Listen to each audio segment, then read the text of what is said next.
പ്രിയപ്പെട്ട സഹോദരി സഹോദരന്മാരെ, ഞങ്ങൾ നിങ്ങൾക്കായി ഒരു സദ്വാർത്തയുമായിട്ടാണ് വന്നിട്ടുള്ളത്. 2025 ജനുവരി 1 മുതൽ 365 തലക്കെട്ടുകൾ ഉൾപ്പെടുത്തിക്കൊണ്ടുള്ള വർഷം മുഴുവൻ പ്രാർത്ഥിച്ച് ധ്യാനിക്കാനുള്ള വചനങ്ങൾ ഞങ്ങൾ പങ്കുവയ്ക്കുന്നു.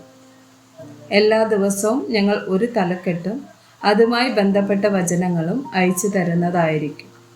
വചനങ്ങൾ കേട്ട് ധ്യാനിച്ച് അനുഗ്രഹം പ്രാപിക്കാൻ ഞാൻ നിങ്ങളെ പ്രോത്സാഹിപ്പിക്കുകയാണ്.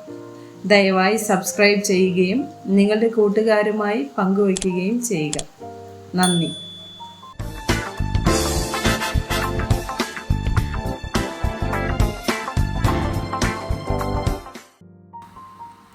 ദിവസം 142. ഒരു ദാസന് വേണ്ടി. 1 രാജാക്കന്മാർ 11, 9 മുതൽ 13 വരെയുള്ള വചനങ്ങൾ. തനിക്ക് 2 പ്രാവശ്യം പ്രത്യക്ഷനാകുകയും അന്യദേവന്മാരെ ചെന്ന് സേവിക്കരുതെന്ന കാര്യത്തെക്കുറിച്ച് തന്നോട് കൽപ്പിക്കുകയും ചെയ്തിരുന്ന ഇസ്രായേലിൻ്റെ ദൈവമായ യഹോവയെ വിട്ട് ശലോമോൻ തൻ്റെ ഹൃദയം തിരിക്കുകയും യഹോവ കൽപ്പിച്ചത് പ്രമാണിക്കാതെ ഇരിക്കുകയും ചെയ്യുക കൊണ്ട് യഹോവ അവനോട് കോപിച്ചു.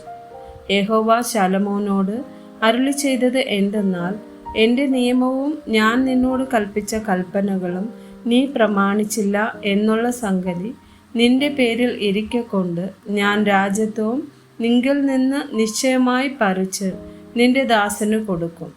എങ്കിലും നിന്റെ അപ്പനായ ദാവീദിൻ നിമിത്തം ഞാൻ നിന്റെ ജീവിതകാലത്ത് അത് ചെയ്യുകയില്ല. എന്നാൽ നിന്റെ മകൻ്റെ കയ്യിൽ നിന്ന് അതിനെ പറിച്ചു കളയും. എങ്കിലും രാജ്യത്വം മുഴുവനും പറിച്ചു കളയാതെ എൻ്റെ ദാസനായ ദാവീദിൻ നിമിത്തവും ഞാൻ തിരഞ്ഞെടുത്ത യെരൂശലേമിൻ നിമിത്തവും ഒരു ഗോത്രത്തെ ഞാൻ നിന്റെ മകന് കൊടുക്കും. 2 രാജാക്കന്മാർ 8, 16 മുതൽ 19 വരെയുള്ള വചനങ്ങൾ. ഇസ്രായേൽ രാജാവായ ആഹാബിൻ്റെ മകനായ യോറാമിൻ്റെ 5-ാം ആണ്ടിൽ യെഹോശാഫാത്ത് യഹൂദയിൽ രാജാവായിരിക്കുമ്പോൾ തന്നെ യഹൂദ രാജാവായ യഹോശാഫാത്തിൻ്റെ മകൻ യഹോറാം രാജാവായി.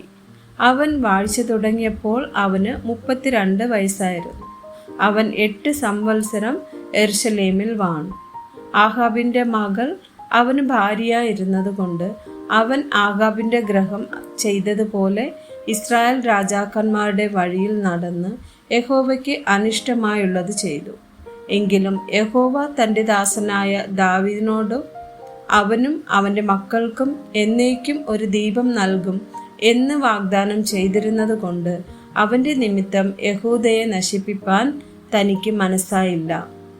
2 രാജാക്കന്മാർ 19, 32 മുതൽ 36 വരെയുള്ള വചനങ്ങൾ.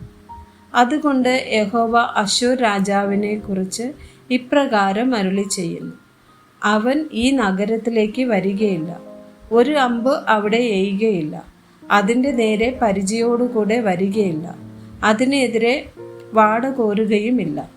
അവൻ വന്ന വഴിക്ക് തന്നെ മടങ്ങിപ്പോകും, ഈ നഗരത്തിലേക്ക് വരികയില്ല. എൻ്റെ നിമിത്തവും എൻ്റെ ദാസനായ ദാവീദിൻ്റെ നിമിത്തവും ഞാൻ ഈ നഗരത്തെ പാലിച്ച് രക്ഷിക്കും എന്ന് യഹോവയുടെ അരുളപ്പാട്. അന്ന് രാത്രി യഹോവയുടെ ദൂതൻ പുറപ്പെട്ട് അശ്ശൂർ പാളയത്തിൽ 1,85,000 പേരെ കൊന്നു. ജനം രാവിലെ എഴുന്നേറ്റപ്പോൾ അവരെല്ലാവരും ശവങ്ങളായി കിടക്കുന്നത് കണ്ടു.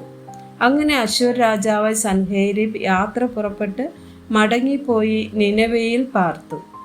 ആമേൻ.